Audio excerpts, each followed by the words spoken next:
저는, 이 본문에서, 그러니까, 어,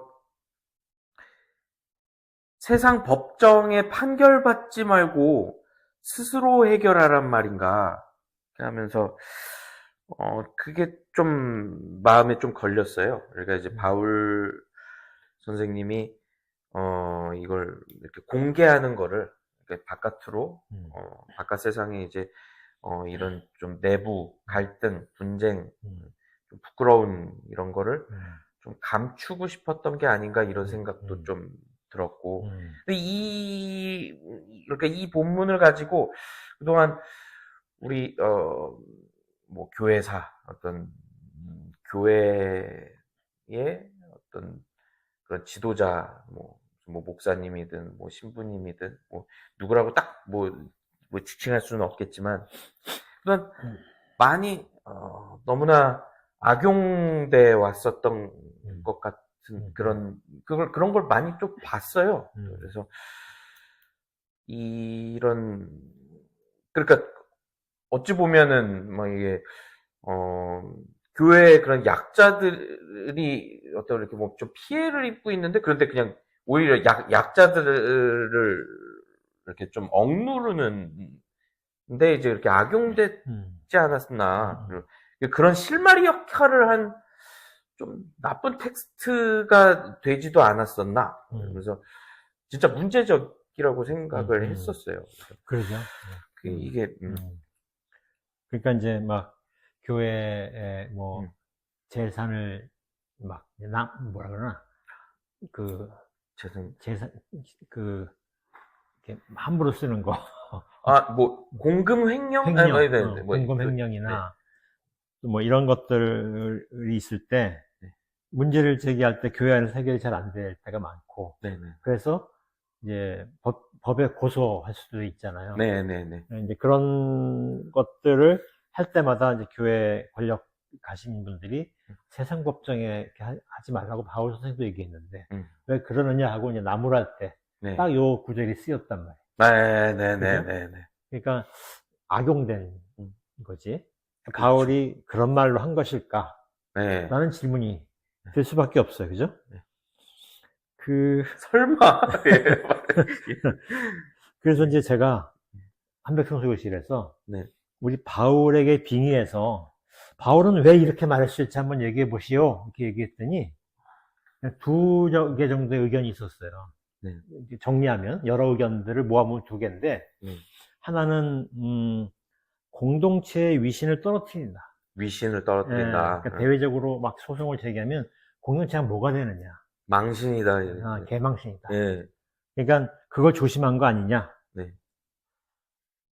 이게 이제 오해가 될 수 있는 해답일 수도 있지만, 어쨌든 이제 가을은 그런 취지로 얘기했을 수 있다라는 충분히 의견이 일리, 있었고, 예, 또 다른 의견은 이제 법으로 문제를 제기하면, 네, 원래 이제 법이라는 것은 상대방을 기소하거나 상대방을 또 이기기 위한 거니까, 네, 이기기 위한 논점에 강조점을 둘 수가 있는데, 근데 실제 싸움은 법원에서 이기고 지기 위해서 싸움이 벌어지는 게 아니잖아요. 서로 감정 문제도 있고 막 복잡하게 얽힌 문제를 법의 문제로 단순화시키다 보면 논점이 흐려지거나 네, 다른 논점으로 바뀔 수도 있잖아요. 네, 네, 그런 것들을 지적한 것이다라는 의견도 있었어요. 네, 네. 한윤쌤 어때요? 저는 이 본문 읽으면서, 저도 그 바울의 어떤 심정이 어떤 심정이었을까? 나, 그리고 내가 바울이었으면은 어떻게 했을까? 이렇게 하면서 고민을 해봤는데, 지금, 정황을 보니, 정말 뭐, 그 공동체의 어떤 존폐 위기라고 느껴졌어요.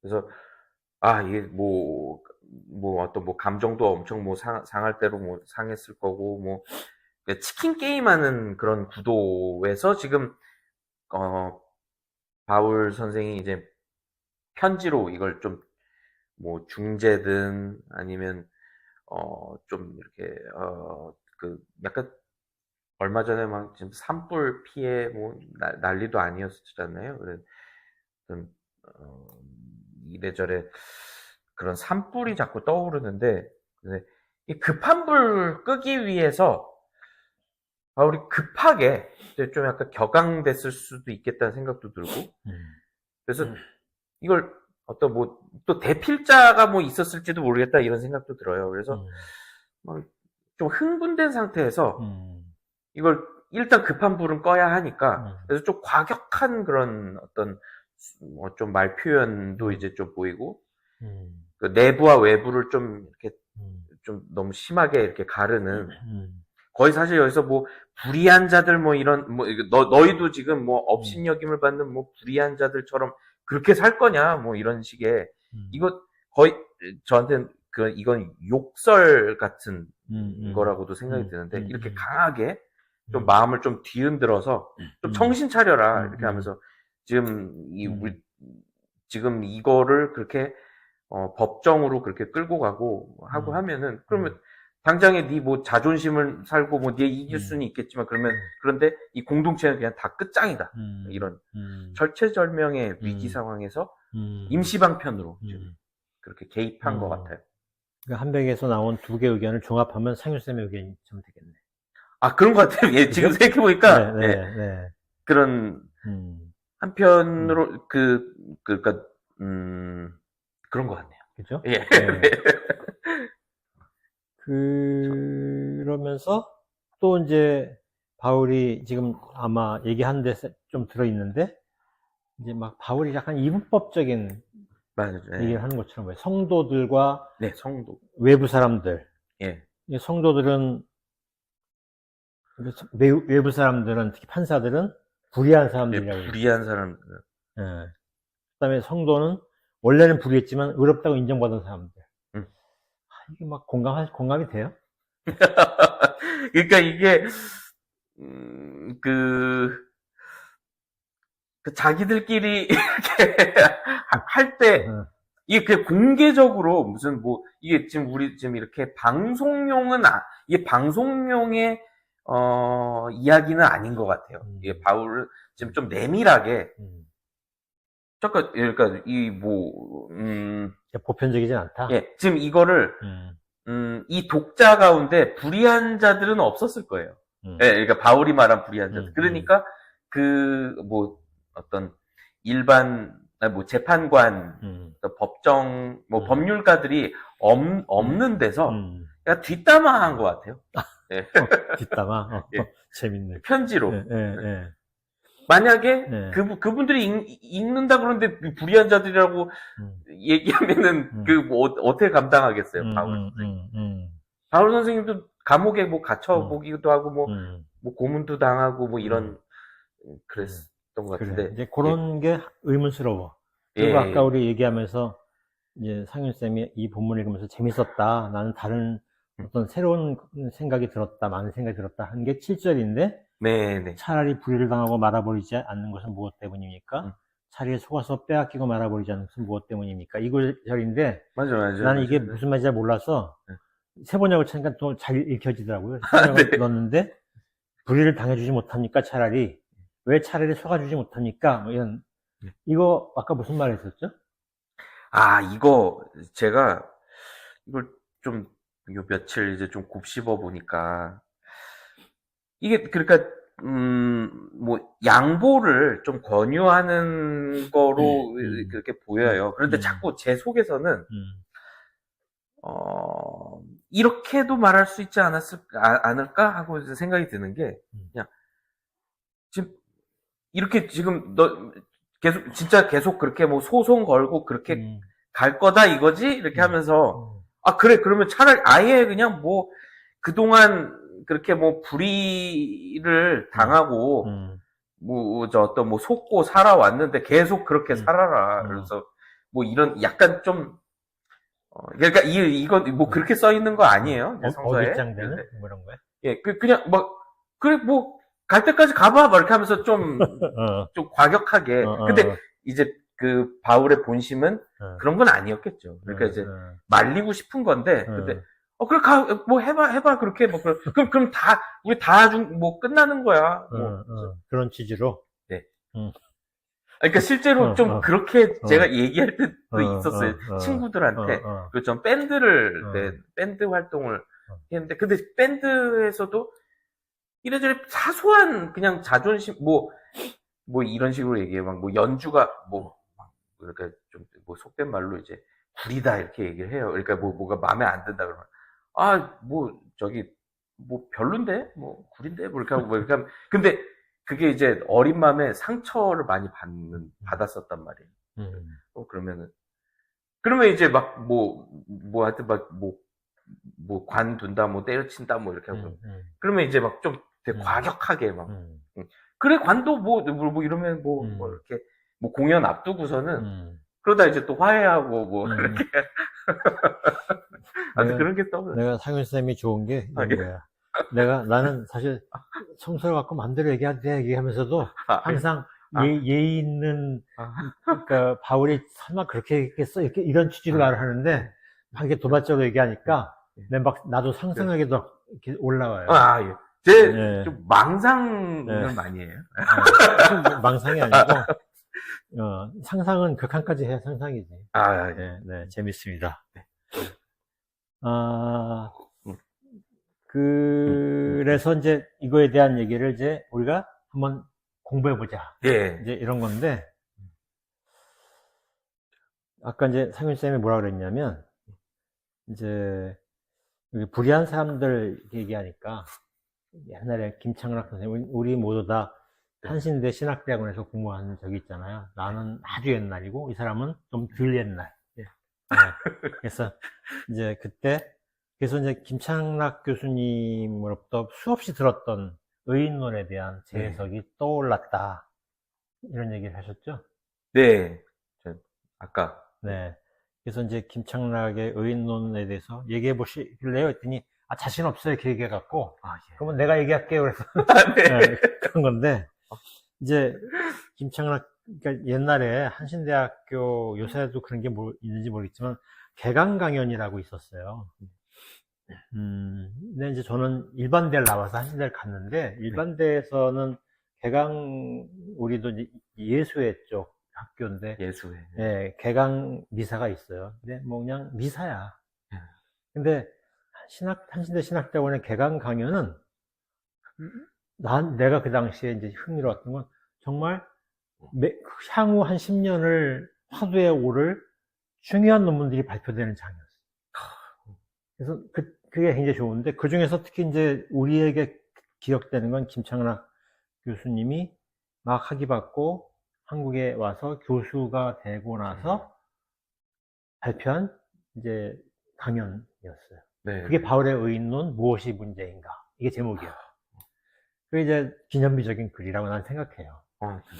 그래서 이제 의인론이라는 건 사실 의로 인정해준다라는 건데, 바울에 나오는.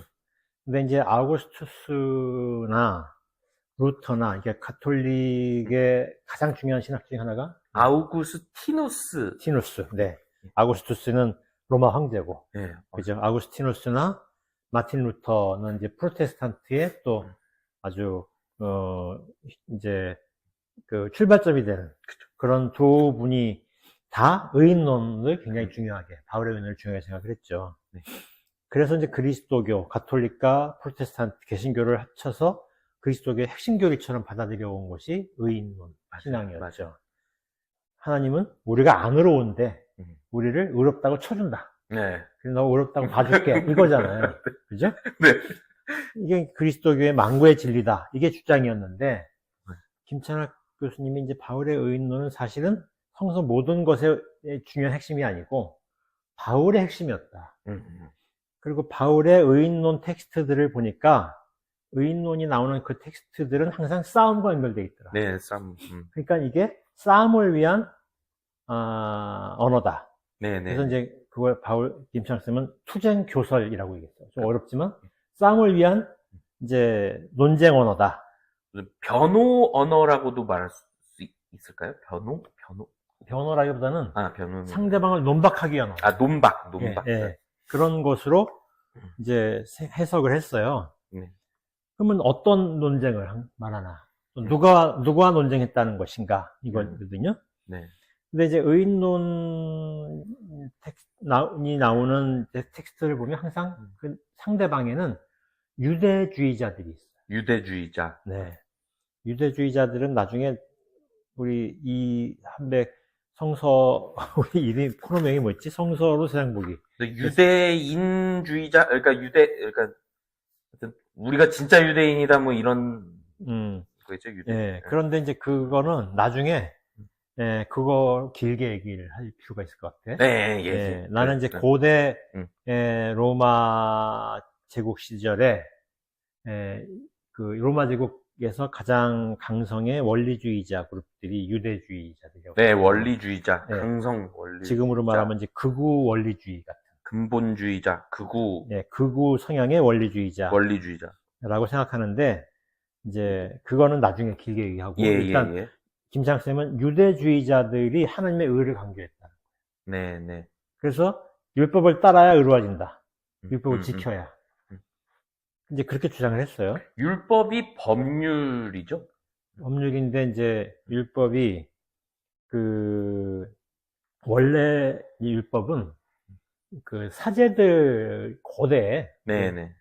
제1성서, 제가 구약성서 시대를 제1성서라고 하는데 예, 고대 이스라엘 사회에서 율법은 사제들의 룰이에요. 사제들의 룰. 예.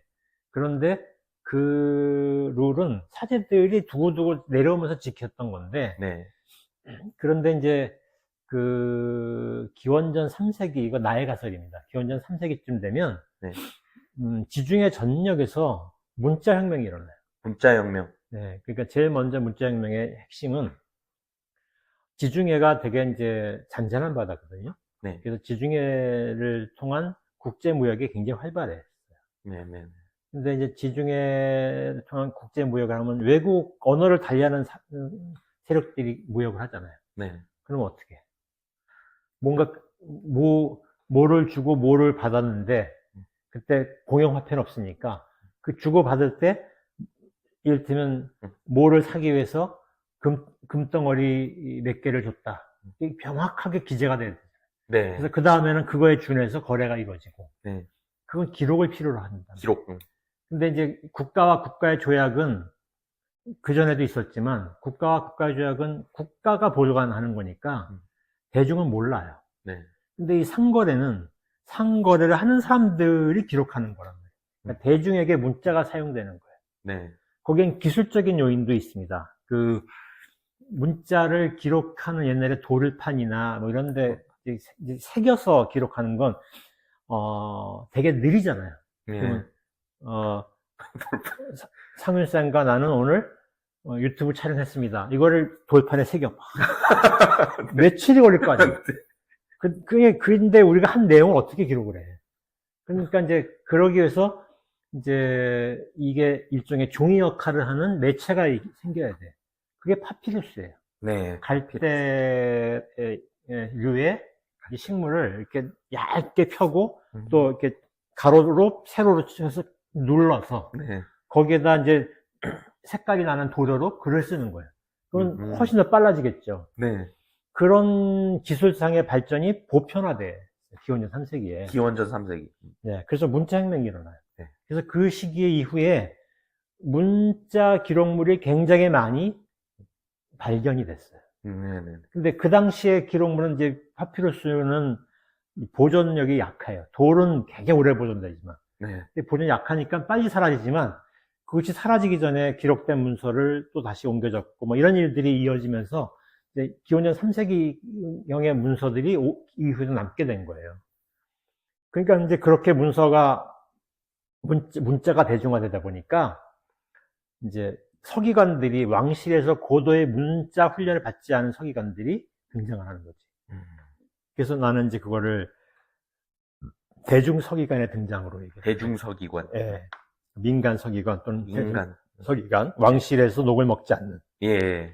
그럼 그런 사람들은 이제 글을 쓰니까 이제 뭐 일종의 비망록 같은 게 쓰여질 거 아니에요. 네.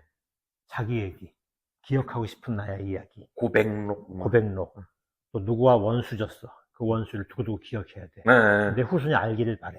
이럴 때 쓰는 거지.